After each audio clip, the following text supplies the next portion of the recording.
Parasara YouTube channel நேயர் அனைவர்களுக்கும் வணக்கம். பரமத்தி வேலூர்லேருந்து சந்தன் பேசுகிறேன். இன்றைய ஜோதிட ரீதியான ஒரு ஆய்வு, ஒரு கருத்து, 12 ராசி மானத்துக்கு உண்டான ஒரு கருத்தை ஒரு நபர் எனக்கு ஃபோன் மூலியமாக ஒரு தகவல் கேட்டிருந்தார். ஐயா, நீங்கள் உங்களோட யூடியூப்பை பார்த்தேன், எங்களோட ராசிகளை பற்றி நீங்கள் சொல்லுங்கள் ஐயா, அது போட்டிங்கன்னா நல்லாயிருக்கும் அப்படின்னு அவங்க கேட்டுக்கிட்டதுக்காக 12 ராசியோட தன்மைகளை பற்றி ஒவ்வொரு ராசிக்கும் அதோட நிலைப்பாட்டை, அனுபவ ரீதியான கருத்துக்களும். ஏன்னா ஒரு ராசியை பற்றி சொல்லணும்னா அதில் நிறைய பேர் அந்த ராசியில் பிறந்திருப்பாங்க. ஏன்னா ஒருத்தர் மட்டும் அதில் இருக்க மாட்டாங்க. அப்படிங்கிற மாதிரி பொதுவான தன்மையை இங்கே நான் பதிவிடலான்னு இருக்கிறேன். ஏன்னா பொதுவான குணத்தை நான் பதிவிடும் போது அது யாராருக்கு அது அந்த குணம் ஒத்துப்போகுது என்பதை புரிந்து கொள்ள முடியும்னு வச்சுங்களேன். அதற்காக இந்த ஒரு முதல் ராசியாக காலபுருஷ தத்துவத்தில் மேச ராசி தான் முதல் ராசி.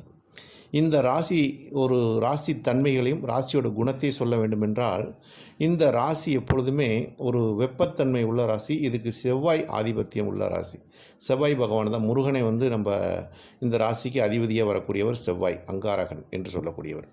இந்த மேச ராசியோட குணாதிசயங்கள் எப்படி இருக்கும் என்பது ஒரு சிறிய ஒரு கருத்தாக, உங்களுக்கு ஒரு சிறிய கருத்தாக இருந்தாலும் இது பொதுவான கருத்து. ஏன்னா ஒவ்வொரு ராசியிலும் ஒரு கிரகங்கள் அமரும்போது அந்த ராசியோட குணத்தை மாற்றி பிரதிபலிக்கும் வண்ணமாக அந்த கிரகங்கள், ஏன்னா ஒரு ராசியில் ஒவ்வொரு கிரகத்துக்கும் ஒரு பலம் உண்டுன்னு வச்சுங்களேன். அது மாதிரி அந்தந்த கிரகங்கள் அமரும்போது அந்த ராசியோட குணாதிசயங்களை மாற்றி அமைக்கக்கூடியும்.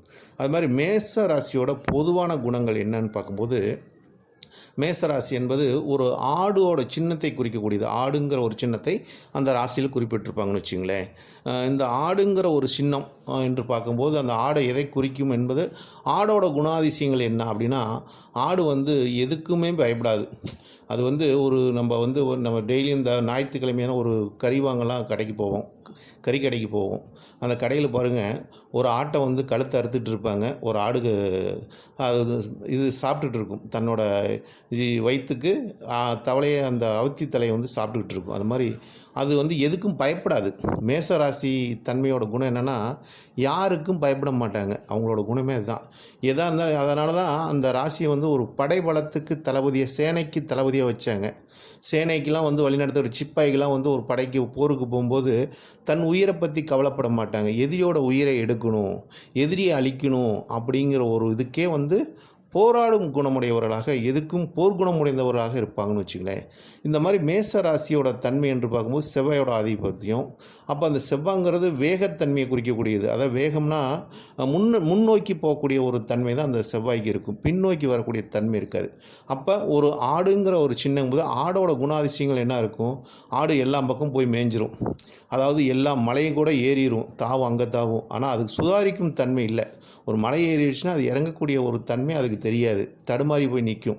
அப்படிங்கும்போது அந்த அந்த மேசராசியோட குணாதிசயங்கள் எப்பொழுதுமே ஆடுவோட தன்மை, அந்த ஆடுவோட சின்னத்தை அந்த ராசி கொடுத்துருக்காங்க. அப்போ ஆடுவோட சின்னம் குணங்களும் மேசராசியோட குணங்களும் என்னென்னா, ஆடு போய் எங்கேயாச்சும் தனக்கு கோவம் வந்துச்சுன்னா போய் தலையில் போய் முட்டி இருக்கும். முட்டிக்கும், போய் எதுலேயும் ஒன்று முட்டிக்கும், மரத்துலேயும் முட்டிக்கும், ஏதாச்சும் ஒன்று இருந்தால் கூட அதில் போய் முட்டும், சொரியும். இந்த மாதிரி அதே மாதிரி ஒரு ஆட்டுக்கும் சண்டை வரும், தலைக்கு முட்டிக்கும். ஏன்னா அது தலை, மேசம் என்பது தலையோட பாகம். அப்போ தலையோட ஆடுங்கிறது தலைக்கு முட்டிக்கும். ஆடுக்கு சண்டை வந்துச்சுன்னா அது 2 கொம்பை வச்சு முட்டிக்கும்னு வச்சுங்களேன். இப்போ இந்த குணத்தை நம்ம பார்க்கும்போது இந்த ராசியோட குணம் மேச ராசிக்கு இந்த தன்மை, ஆடோட சின்னத்தை வைத்து ஆடோட குணத்தை பார்க்கும்போது அவங்களோட குணங்கள் இந்த மாதிரி பிரதிபலிக்கும். அப்போ இவங்க எதுக்குமே வேகமாக செயல்படக்கூடிய தன்மையாக இருப்பார்கள். வேகம் அதிகமாக இருக்கும், விவேகம் குறைவாக இருக்கும்னு சொல்லுவாங்க. அதனால தான் மேசராசிக்காரங்கள் பாசத்துக்கு அடிபணிஞ்சிருவாங்க, பாசத்துக்காக எதையும் செய்வாங்க. அதே மாதிரி அவங்களுக்கு ஒரு வேலையை கொடுத்துட்டு அந்த வேலையில் அவங்க ஒரு கடிவாளம் போட்ட குதிரை மாதிரி அவங்க பாட்டுக்கு சென்றுக்கிட்டே இருப்பாங்க. முன்னாடி எதையும் பார்க்க மாட்டாங்க. அப்படிங்கிற ஒரு தன்மை இருக்குது. அப்போ மேச ராசி என்பது குணாதிசயங்களை பார்க்கும்போது அது ஆடோட சின்னத்தையும் பார்க்கும்போது ஆடோட குணாதிசயங்கள், ஆடோட சாயல்கள் அந்த ராசிக்கு மிக பொருத்தமாக இருக்கும் என்ற ஒரு நிலைப்பாடு அந்த மேச ராசியோட தன்மையை நாம் பாற்றுக்கொள்ள முடியும். இந்த மாதிரி அந்த ராசியில் வந்து வேற ஒரு கிரகம் போய் உட்காந்துருச்சுன்னு வச்சுக்கோங்க. இப்போ மேச ராசியில் செவ்வாய் இருந்தார்னா அவருக்கு வந்து தலைமை தாங்கக்கூடிய ஒரு பண்பும், தலைமை தாங்கக்கூடிய ஒரு பொறுப்பும், அதிகாரம் செய்யக்கூடிய ஒரு பதவியும் அவருக்கு நிச்சயமாக வந்துடும். அதே அங்கே சூரியன் இருந்துட்டேன்னு வச்சுக்கோங்க, சூரியன் வந்து உச்ச கிரகம் அங்கே மேசத்தில். அப்போ உச்சம் பெற்றக்கூடிய தன்மையில் ஆழ்மைத்தன்மை, அதிகாரம் பண்ணக்கூடிய தன்மையெலாம் அந்த ராசிக்கு இயற்கையாக வந்துவிடும்னு வச்சுங்க. அடுத்தது நம்ம வந்து சந்திரன் அங்கே வச்சுக்கிட்டோமா, சந்திரன் 4ஆம் இடத்துக்கு அதிபதியாக வரக்கூடிய சந்திர பகவான், தாய் உள்ளம் என்று சொல்லக்கூடிய சந்திரன், மனதை ஆளக்கூடிய ஒரு கிரகம் ராசியில் இருக்கும்போது இவங்கள் மனம் வந்து ஒரு இலகிய மனமாக இருக்கக்கூடிய ஒரு தன்மையும், பாசத்துக்கு ஒரு அடிப்படையாக இருக்கக்கூடிய தன்மையும், அதிகாரம் என்பது பாசத்துக்கு கட்டுப்பட்டுருவாங்க அப்படின்னு சொல்லலாம் இந்த ராசியை. அப்படிங்கிற அந்த ஒரு கிரகம் போய் அந்த குணாதிசயத்தை மாற்றக்கூடிய வல்லமை உண்டு அப்படிங்கிற ஒரு தன்மை. அடுத்தது செவ்வாய், அதுக்கடுத்தது புதன் மேசத்தில் போய் புதன் பகவான் 3க்கு 6க்குடைய புதன் பகவான் போய் மேசத்தில் இருக்கும்போது புதன் வந்து கல்விக்கு அதிபதி, வித்தைக்கு அதிபதி. தன்னோட வித்தையை எப்படி காட்டுவாங்க அப்படின்னு அந்த வித்தையை காட்டக்கூடிய வல்லமை திறமை அவங்ககிட்ட இருக்கும், புதனோட தன்மை. அப்போ அங்கே குரு இருந்தார்னு வச்சுங்க, மேசத்துக்கு குரு நட்பான ஒரு கிரகம், பாக்கியாதிபதி.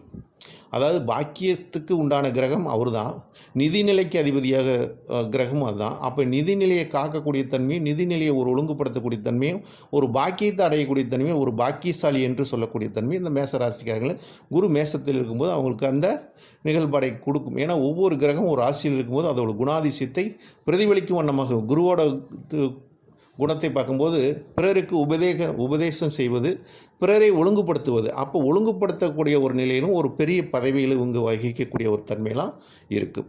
சுக்கிரன் மேசத்தில் இருந்தால் 7ஆம் அதிபதியாக வரக்கூடிய காலதேவன் குடும்பாதிபதி 7ஆம் அதிபதியுடைய சுக்கிர பகவான் மேசத்தில் இருக்கும்போது தனக்கு வரக்கூடிய மனைவி இவங்களை நேசிக்கக்கூடிய மனைவியாக இருப்பார்கள். கலசரத்துக்கு இவங்களுக்கு நல்ல ஒரு அந்யோன்யம் இருக்கும். கலசரத்துக்கு ஒரு விட்டு கொடுத்து போகக்கூடிய தன்மையும், கலசரத்தினால ஒரு நல்ல ஒரு நிலைப்பாட்டை உணரக்கூடிய ஒரு தன்மையும் இவங்களுக்கு இருக்குன்னு வச்சுங்களேன். இது வந்து சுக்கிரன் செவ்வாய் சேர்க்கும் போது அவங்களுக்குள்ள ஒரு அந்யோன்யம் மிக பிரதானமாக இருக்கும் என்று சொல்லலாம். சனி பகவான் மேசத்தில் இருந்தானா உழைப்புக்காரகன். அதாவது இவங்க வந்து எவ்வளோ தான் வேர்வை சிந்தி உழைச்சாலும் அதுக்கு பலன் கிடைக்காது. ஏன்னா சனி அங்கே நீசமாகிறார். காலபுருஷனுக்கு 10க்கு 11 கூடிய பாதகாதிபதி வேறு. அப்போ பாதகாதிபதி தன் சாணத்தில் நீசமாவது நல்லது தான், இருந்தாலும் இவங்க உழைப்புக்கேற்ற ஊதியம் அங்கே பார்க்க முடியாது. ராகு கேது இருந்துட்டால் மேசத்தில் அங்கே ஒரு யுத்தத்தை உண்டாக்கக்கூடிய கிரகமாக கேதுங்கிற கிரகம் யுத்தத்தை விரும்ப மாட்டார், ஆன்மீகத்துக்கு போயிடுவார். ராகுங்கிற கிரகம் யுத்தத்தை ஏற்படுத்துவார்.